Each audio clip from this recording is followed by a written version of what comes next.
At this point, it feels like every other day someone is getting exposed for being a pedophile on YouTube. Today, the person getting exposed is none other than Mr. Beast's best friend, Chris Tyson. If you do not know who Chris Tyson is, he is an integral part of Mr. Beast's group and he can be often seen in most of Mr. Beast's videos, if not all of them. Not too long ago, Chris Tyson had come out as a transgender and people were pretty split up about this. Some people were in support, while on the other hand, people were against the entire decision because he had a wife and a kid. They felt like he was abandoning them. Initially, the entire drama surrounding Chris started off by people pulling up his old tweets and videos of him saying the N-word. What? You do know I'm watching this for 10 hours straight on a live stream. I mean, when a creator gets famous and gets bigger, it's pretty normal for people to go nitpicking and finding dirt on the said creator, right?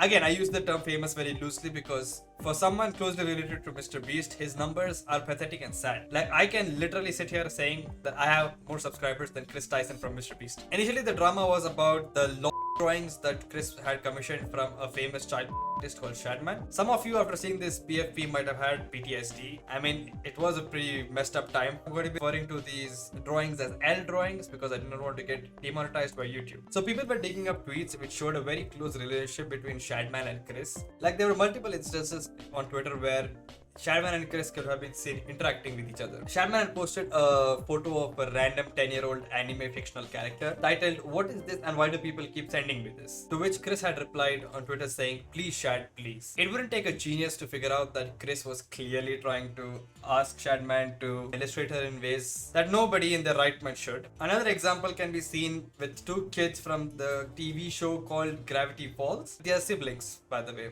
So the entire comic strip in its own is kind of very weird, but they were seen making out and Chris replied to them saying they are twins. So at that point, it's just the M word, right? Come and tell me honestly, like, what person in his right mind looks at a comic, a very inappropriate comic by the way, and thinks that, like, bro, he's sick in the head, he needs help. Another instance you can see is Violet from The Incredibles. She was depicted as an underage individual in the movie and someone posted a photo of her being pissed and Chris replied to it saying, "Low-key she cute." What business does a 20-year-old have with calling a literal teenager cute? Most of these tweets have like very clear context to it. I found like two tweets that do not have context where he goes like, "That B word looks good for a 4-year-old." Very weird to say about a 4-year-old while you're 2021 yourself. Another one of those is, "Nothing gets my knob a cranking like some L drawings." I mean, there's no context to these, but I can imagine they were not being said in any other way apart from disgusting and disturbing things. Some people might think those are just Twitter interactions and like, what is the connection between Shadman and Chris and how do you prove it? So there is a tweet from Chris about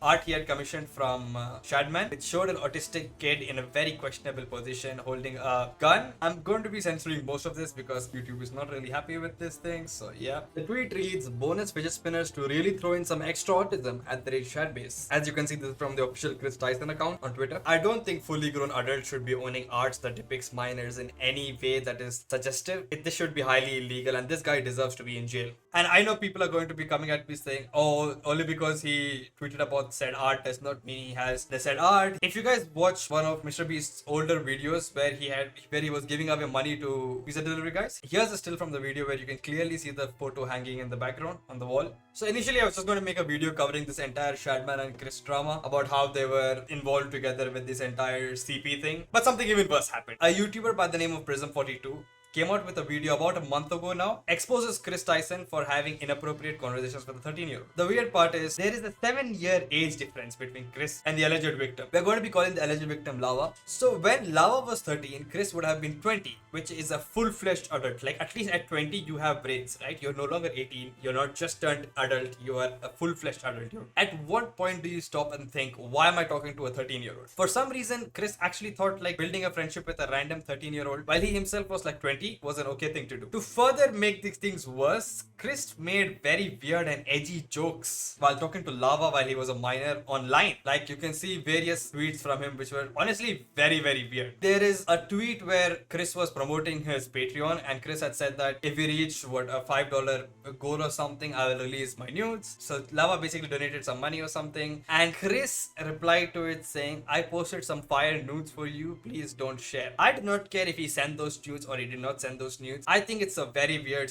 thing to say to a literal 13-year-old when you yourself are 20, 21. For some reason, Lava even knew about Chris Tyson's entire hentai addiction, having conversations about hentai for some reason. Obviously, we don't have access to more private DMs, and I think it's for the better. I do not want to see what disgusting and wild stuff Chris has been saying to this kid. As if these entire edgy jokes online were not enough, Chris, for some reason, was sending snaps to Lava as well, and some of these snaps were very questionable. He sent a snap to Lava saying "Coming for America" with the American flag in the background, and him and the friend making a very weird and suggestive face. I do not know why he would be sending something like this to a literal 13-year-old. You might think that it might just be like a 4th of July jokes, right? Like an edgy 4th of July joke, but you look at the date and it's nowhere near 4th of July. So what are you doing, Chris? Like, why do you think this is fine? Somehow this thing even gets worse because Chris and Carl, another member of Mr. Beast's group, for some reason they met up with Lava, a 13-year-old by the way. There are photos of this on his Instagram.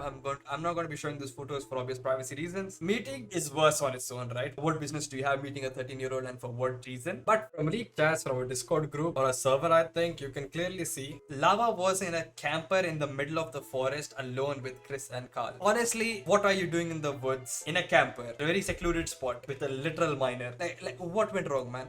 Where are you going with this entire thing? Well, in newer news, Lava came out on Twitter. He was defending Chris and saying, "Oh, these people are spreading lies. I wasn't groomed, etc., etc." Honestly, this feels like some very weird cover-up. It feels like Chris paid out Lava to cover this entire thing up. Either ways, people who are taking Lava's comments and like running with it, oh, the victim himself is saying that, oh, it's not an issue. You guys are actually mentally challenged. If you think victims of grooming actually know they were groomed and are able to understand what's happening to them, I do not think it would be happening to them in the first place. You cannot take the opinion when he was little. He was 13 during the time. He met up with them when he was 16. I know some people are trying to downplay the Chris Jackson situation entirely, comparing it to Dr. Disrespects and saying, oh, it's just edgy jokes over the internet. But if you are going to be comparing it to Dr. Disrespect, I hope you guys realize that Dr. Disrespect got cancelled for the same reason last month. He also was sending edgy jokes to a minor. But Chris Tyson's situation is way worse. He literally met up with the said minor. And he has a history of liking weirdo art online, L drawings. Like, why would you be liking those things, man? Those are disturbing, illegal, and weird. As of now, I think Chris has deleted all of his tweets. I do not know, man. I feel if you delete all your tweets randomly off of Twitter, it kind of screams guilty. And obviously, people are going to say that he deleted all of his tweets around a month back. And for those of you who have brains and more than 2 IQ, you can put one and one together. He deleted all of his tweets when Prism42's videos about his interactions with Lava had come out. Well, as of now, I think Chris has come out, made a statement apologizing for his past mistakes and says he's permanently parting ways with Mr. Beast. While he also claims that he never groomed Lava and none of this is actually true. But these messages and these tweets that are sent towards him clearly show otherwise, especially with the 7-year age difference between both of them. This is just highly inappropriate behavior from both of them, man. I do not know why Lava is defending Chris. I do not know how good that money is. And for people who are going to be defending Chris, saying that no, it was just bro code, it was just talks between 2 friends. One was a minor, one wasn't. And if you think that's jokes, then well, I have news for you, buddy. You're going to jail. After the statement, Chris also mentioned that he's going to be parting ways with everything Mr. Beast related, so that's a good thing overall. But we still need this guy investigated because something is seriously wrong with this guy's brains. His wiring is completely off. My only question is, was Mr. Beast aware about this entire thing? Because not only is Chris one of Mr. Beast's oldest friends, Mr. Beast and Chris were roommates, so it's kind of hard for me to believe he wasn't aware of Chris and his entire pedophilic nature. Anyway, guys, let me know what you think. Did Mr. Beast know or did he not know? Comment your opinion down below, and I will see you in the next one. Peace!